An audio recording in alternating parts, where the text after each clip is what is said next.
In this class we're going to be looking at some iconic jazz language, phrases which I think every jazz musician should learn and check out. If you're new around here and you want a structured guide to jazz guitar, then please check out my free beginner jazz guitar guide. Let's get on and look at each of the phrases. The first phrase is what's called the David Baker bebop line, and that's because David Baker wrote a famous book about playing bebop, and it mentions bebop scales, and this is one of the most famous patterns that you hear jazz musicians use. It sounds like this, it's just 4 notes played slowly.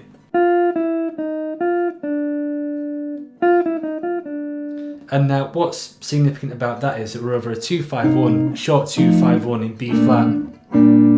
It happens over the F7, we're starting a tonic, and we've got the chord tones which are not part of the diatonic chord scale, like the E natural on the offbeat, and then the E flat is the flat 7, and then we go back to the tonic and then resolve to the third.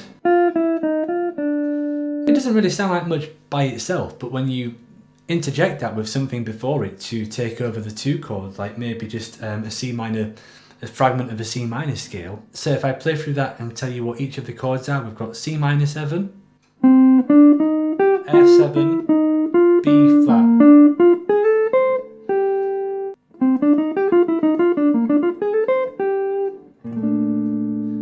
So that's the first example, the Dave Baker bebop line.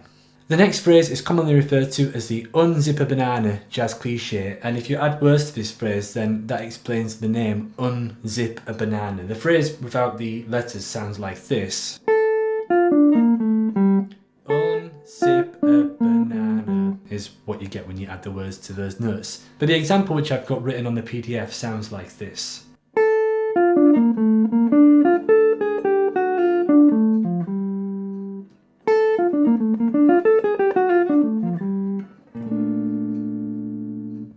This phrase starts with the unzip a banana cliche,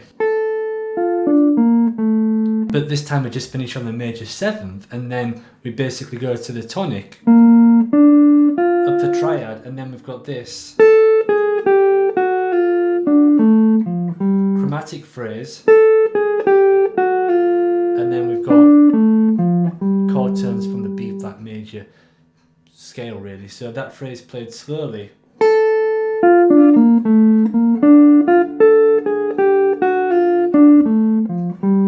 Sounds like that. I am referring to the last example as the Wes minor arpeggio. There's various other jazz musicians that have used this besides Wes Montgomery, but it kind of gives you an instant Wes sound over minor 7 chords, I think. So the actual sound of the arpeggio is like that. And you hear Wes use this all the time.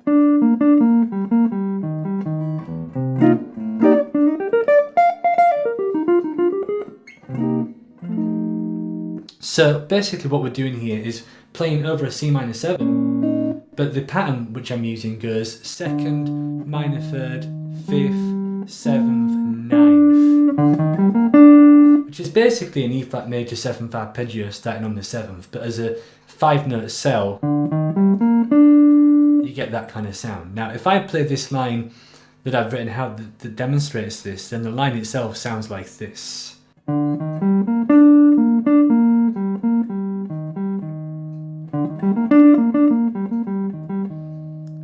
And that's the third example, definitely an essential piece of jazz language if you like. Wes Montgomery, Charlie Parker, those kind of players use these 3-9 arpeggios all the time. The best way to get these into your playing is to really write out some lines using these examples as a basis. So what I've done here is basically composed 2 short 2-5 runs back to back, all threaded together in 8th notes so you can hear how they're meant to sound. So what I'm doing here is I'm going to start with the Wes arpeggio and the higher octave. So once again, over the 2-5 in B flat. You can even slide to that first note if you like. Then I'm going to use my David Baker bebop idea because we've got 4 notes and then 4 notes over the F7 chord. And then I'm going to resolve to the 3rd of the B flat major chord right there, and I'm going to use this rhythm. I'm going to use the unzip a banana rhythm, But instead of using that over a B flat, because I'm up here, then you can also use E flat. You can always play with a 4 chord, play a 4 chord over a 1 chord, which is exactly what I'm doing here. Okay, but this time I'm kind of keeping it on a little bit. Like that. Okay, and now we're back round to C minor 7 again. And I'm going to use the Wes arpeggio and go. So, you know, adding triplets into a phrase always kind of gives it like a bebop phrase, really. If you look at bebop transcriptions, they have lots of triplets within all the eighth notes. So the second half of that is kind of a 2-5 phrase. Sounds like that. So part 1.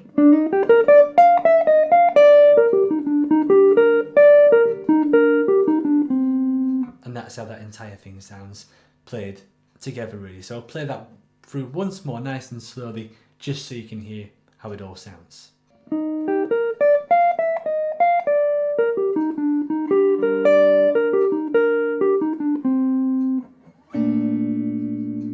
I hope that these phrases help you out and help you get started with jazz language and jazz lines. If you found this video useful, please remember to click like on the video and subscribe to the channel for more videos like this. Thank you as always to my Patreons who support these videos, and if you would like to get a downloadable PDF of all these examples, then please check out the link below. Thank you for watching.